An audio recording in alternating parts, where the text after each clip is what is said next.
नमस्कार दोस्तों। इस वीडियो में हम अगस्त 2022 की हरियाणा की करंट अफेयर को एमसीक्यू प्रश्नों के माध्यम से पढ़ेंगे। लेकिन इससे पिछली वीडियो में हमने अगस्त 2022 की करंट अफेयर को फैक्चुअली पढ़ा था, तथ्यों के रूप में पढ़ा था, थोड़ा डिटेल में पढ़ा था। तो यदि आप पहले उस वीडियो को देखेंगे और उसके बाद आप ये वाली वीडियो देखेंगे तो बहुत ही बढ़िया होगा, बेहतर होगा, आपको अच्छे से समझ में आएगा और बहुत सारे प्रश्नों के आप खुद ब खुद जवाब दे पाएंगे। तो मेरी आपसे रिक्वेस्ट है कि पहले आप उस वीडियो को देखें और उसके बाद आप ये वाली वीडियो देखें। वीडियो के इंपॉर्टेंट पॉइंट कुछ इस प्रकार से हैं। वन टाइम सेटलमेंट योजना क्या है, इसे हाल ही में शुरू किया गया है, बहुत ही अच्छी योजना है, इसके बारे में डिटेल में पढ़ेंगे। स्टेट टीचर अवार्ड 2021 का वितरण किया गया है, कितने शिक्षकों को ये पुरस्कार दिया गया है और इसमें पुरस्कार राशि के तौर पर कितने रुपए दिए जाते हैं और क्या कुछ दिया जाता है, ये हम पढ़ेंगे। लुसाने डायमंड लीग का खिताब किसने जीता है, बहुत ही इंपॉर्टेंट है, पहली बार जीता गया है। ड्राइविंग प्रशिक्षण एवं अनुसंधान संस्थान की स्थापना की गई है, कहाँ पर की गई है, किन के द्वारा की गई है, ये हम पढ़ेंगे और भी बहुत कुछ जानेंगे इस वीडियो में। तो चलिए शुरू करते हैं। पहला प्रश्न है, अगस्त 2022 में किस खिलाड़ी ने लुसाने डायमंड लीग का खिताब जीता है। ऑप्शंस हैं विनेश फोगाट, नीरज चोपड़ा, बजरंग पुनिया या फिर रानी रामपाल। तो इसका सही जवाब होगा ऑप्शन बी, यानी कि नीरज चोपड़ा। नीरज चोपड़ा ने जीता है लुसाने डायमंड लीग का खिताब। इनके बारे में कुछ अन्य बातें कर लेते हैं। इनका संबंध खंडारा गांव पानीपत से है। लुसाने डायमंड लीग का खिताब जीतने वाले पहले भारतीय खिलाड़ी बने हैं Neeraj Chopra. Stockholm diamond league हाल ही में हुआ था, इसमें इन्होंने सिल्वर मेडल जीता है और साथ ही साथ वर्ल्ड एथलेटिक्स चैंपियनशिप में भी इन्होंने सिल्वर मेडल जीता है और वर्ल्ड एथलेटिक्स चैंपियनशिप में कोई भी मेडल जीतने वाले पहले भारतीय पुरुष खिलाड़ी बने हैं नीरज चोपड़ा। तो इतनी बातें हमें इस प्रश्न से ध्यान रखनी है। आइए बढ़ते हैं नेक्स्ट क्वेश्चन की ओर। राष्ट्रीय शिक्षक पुरस्कार 2022 के लिए चयनित अंजू दहिया का संबंध हरियाणा के किस जिले से है। ऑप्शंस हैं पानीपत, सोनीपत, पंचकूला या फिर गुरुग्राम। तो इसका सही जवाब होगा ऑप्शन बी, यानी कि सोनीपत। अंजू दहिया, जिनको राष्ट्रीय शिक्षक पुरस्कार 2022 के लिए चुना गया है, इनका संबंध सोनीपत से है। जो राष्ट्रीय शिक्षक पुरस्कार 2022 है, ये कुल 40 व्यक्तियों को दिया जाएगा और इसमें 50,000 रुपये दिए जाएंगे, साथ ही साथ एक सिल्वर मेडल भी दिया जाएगा। और कब दिया जाएगा ये पुरस्कार? 5 सितंबर को, क्योंकि 5 सितंबर को ही राष्ट्रीय शिक्षक दिवस मनाया जाता है। डॉक्टर सर्वपल्ली राधाकृष्णन की जयंती को हम राष्ट्रीय शिक्षक दिवस के रूप में सेलिब्रेट करते हैं। नेक्स्ट क्वेश्चन की ओर बढ़ते हैं। प्रश्न है, 24 अगस्त 2022 को प्रधानमंत्री नरेंद्र मोदी ने हरियाणा के किस जिले में देश के सबसे बड़े हॉस्पिटल यानी अमृता हॉस्पिटल का उद्घाटन किया है। ऑप्शन है इसके फरीदाबाद, सोनीपत, पंचकूला या फिर गुरुग्राम। तो इसका सही जवाब है ऑप्शन ए, यानी कि फरीदाबाद। फरीदाबाद में अमृता हॉस्पिटल का उद्घाटन किया गया है प्रधानमंत्री नरेंद्र मोदी के द्वारा और ये देश का सबसे बड़ा हॉस्पिटल है। इसकी स्थापना की गई है या फिर इसका उद्घाटन किया गया है 24 अगस्त 2022 को। इसमें 534 आईसीयू बेड होंगे, 2600 अन्य बेड होंगे, यानी कि जो मॉडर्न फैसिलिटी है वो सारी की सारी यहाँ पर प्रोवाइड करवाई जाएगी। तो याद रखें, अमृता हॉस्पिटल कहाँ पर इस्टेब्लिश किया गया है? फरीदाबाद में। नेक्स्ट क्वेश्चन, हाल ही में हरियाणा के विधि विदेश सहयोग विभाग ने किस संस्था के साथ खाद्य और पोषण सुरक्षा के लक्ष्यों को हासिल करने के लिए एक समझौता ज्ञापन पर हस्ताक्षर किए हैं? बहुत ही अच्छा प्रश्न है। इसके ऑप्शंस हैं विश्व स्वास्थ्य संगठन, संयुक्त राष्ट्र विश्व खाद्य कार्यक्रम, नाटो या फिर यूरोपियन यूनियन। तो इसका सही जवाब है ऑप्शन बी, यानी कि संयुक्त राष्ट्र विश्व खाद्य कार्यक्रम। संयुक्त राष्ट्र विश्व खाद्य कार्यक्रम और हरियाणा, इन दोनों ने मिलकर खाद्य और पोषण सुरक्षा के लक्ष्यों को प्राप्त करने के लिए एक समझौता ज्ञापन पर हस्ताक्षर किए हैं। अब आइए इन संगठनों के बारे में जान लेते हैं जो अन्य संगठन दिए गए हैं ऑप्शंस में। पहला है विश्व स्वास्थ्य संगठन। इसकी स्थापना की गई थी 7 अप्रैल 1948 को और इसका मुख्यालय है जिनेवा, स्विट्जरलैंड में। दूसरे ऑप्शन में है संयुक्त राष्ट्र विश्व खाद्यक्रम। इसकी स्थापना की गई थी 1961 में और रोम, इटली में इसका मुख्यालय है। नाटो की बात करें तो 1949 में इसको इस्टेब्लिश किया गया था। ब्रसेल्स, बेल्जियम में इसका मुख्यालय है और इसमें 30 सदस्य देश हैं। यूरोपियन यूनियन का मुख्यालय भी ब्रसेल्स, बेल्जियम में है और इसके सदस्य देशों की संख्या 27 है। तो हमें याद रखना है कि हरियाणा सरकार और विश्व खाद्य कार्यक्रम, इन दोनों ने मिलकर खाद्य और पोषण सुरक्षा के लक्ष्यों को प्राप्त करने के लिए एक समझौता किया है। नेक्स्ट क्वेश्चन की ओर बढ़ते हैं। राष्ट्रीय शिक्षक दिवस के अवसर पर हरियाणा के कितने अध्यापकों को स्टेट टीचर अवार्ड 2021 से सम्मानित किया गया है? ऑप्शन है इसके 40, 47, 52 या फिर 60। तो इसका सही जवाब होगा ऑप्शन बी यानी कि 47। याद रखें, स्टेट टीचर अवार्ड 2021 कुल कितने अध्यापकों को दिया जाएगा? 47 अध्यापकों को। पीछे हमने पढ़ा था जो राष्ट्रीय शिक्षक पुरस्कार है वो तो 46 शिक्षक या फिर शिक्षिकाओं को दिया जाएगा, लेकिन जो स्टेट टीचर अवार्ड है ये कुल 47 शिक्षक या फिर शिक्षिकाओं को दिया जाएगा। ठीक है, ओके। इसमें पुरस्कार राशि के तौर पर 1 लाख रुपए दिए जाएंगे और साथ ही साथ एक सिल्वर मेडल भी दिया जाएगा। बढ़ते हैं नेक्स्ट क्वेश्चन की ओर। 16 अगस्त 2022 को हरियाणा के मुख्यमंत्री ने किस जिले में उत्तर भारत के पहले IKEA mix use commercial project के निर्माण कार्य का शुभारंभ किया?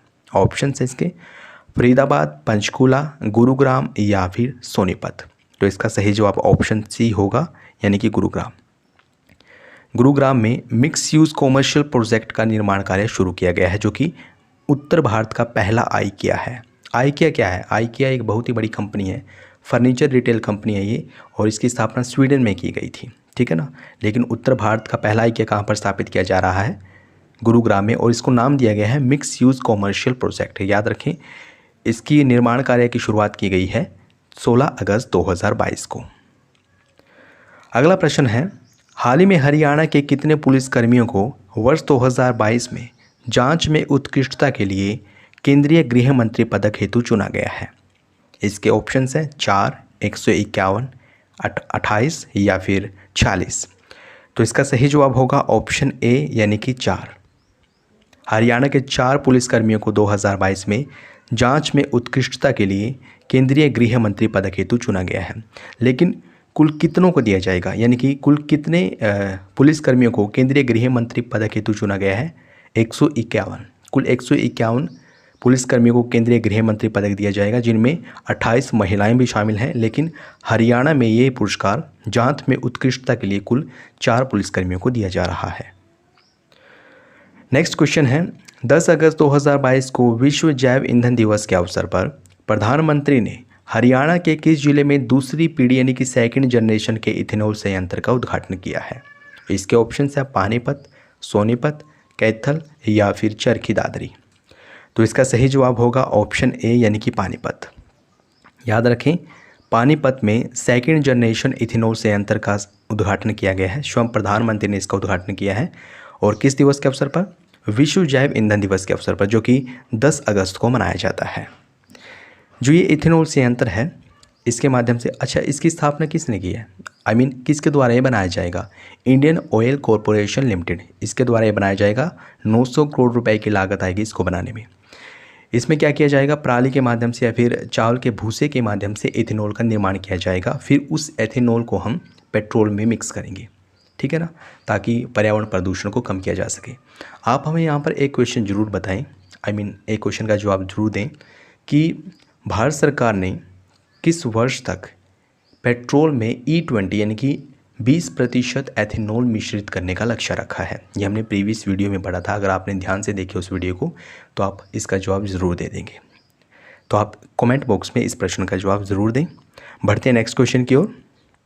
प्रश्न है, हाल ही में हरियाणा के खेल राज्य मंत्री संदीप सिंह ने ओलंपिक की तर्ज पर अन्य राष्ट्रीय एवं अंतर्राष्ट्रीय खेल प्रतियोगिताओं में चौथे स्थान पर रहने वाले खिलाड़ियों को कितने रुपए नगद इनाम देने की घोषणा की है? इसके ऑप्शंस हैं 10 लाख, 15 लाख, 20 लाख या फिर 25 लाख। देखिए, जो ओलंपिक में मेडल जीते हैं, जो पहले 3 स्थान पर आते हैं उनको 2 मेडल्स मिलते हैं। जो पहले स्थान पर आता है उसको गोल्ड, दूसरे स्थान पर आता है उसको सिल्वर, और जो तीसरे स्थान पर आता है उसको ब्रोंज। लेकिन जो चौथे स्थान पर आता है उसको 15 लाख रुपए दिए जाते हैं ओलंपिक में। लेकिन अब खेल मंत्री ने ये कहा है कि, खेल मंत्री कौन है हरियाणा के? संदीप सिंह। खेल मंत्री ने ये कहा है कि जो राष्ट्रीय और अंतर्राष्ट्रीय खेल प्रतियोगिताएं हैं उनमें भी अगर कोई खिलाड़ी चौथे स्थान पर आता है तो उसको 15 लाख रुपए दिए जाएंगे। यानी कि इस प्रश्न का सही जवाब क्या होगा? Option B. आइए बढ़ते हैं नेक्स्ट क्वेश्चन की ओर।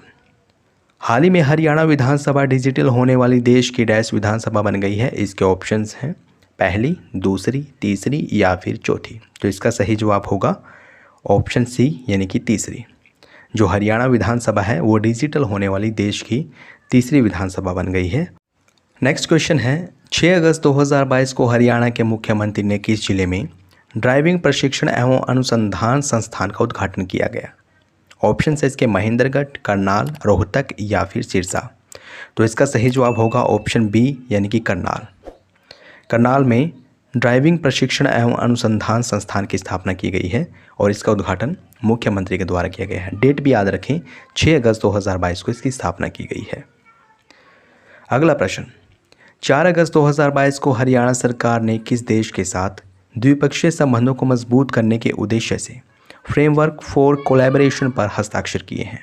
फ्रेमवर्क फॉर कोलैबोरेशन, इस पर हस्ताक्षर किए हैं।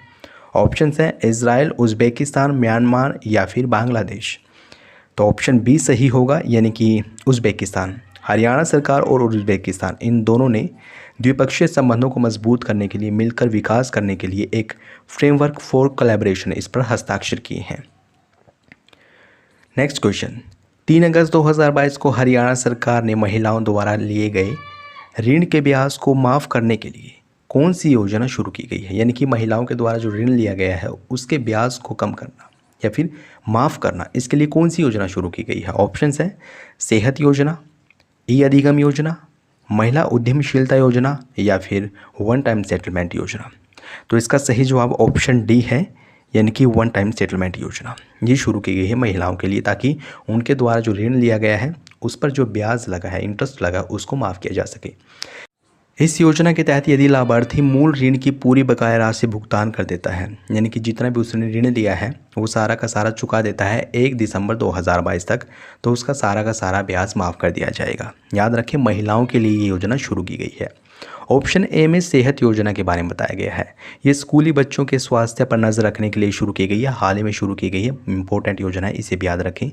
ई अधिगम योजना, ई अधिगम योजना क्यों शुरू की गई है? ताकि ऑनलाइन शिक्षा प्रोवाइड करवाई जा सके। इसके तहत 10वीं और 12वीं के बच्चों को फ्री टैबलेट दिए गए हैं।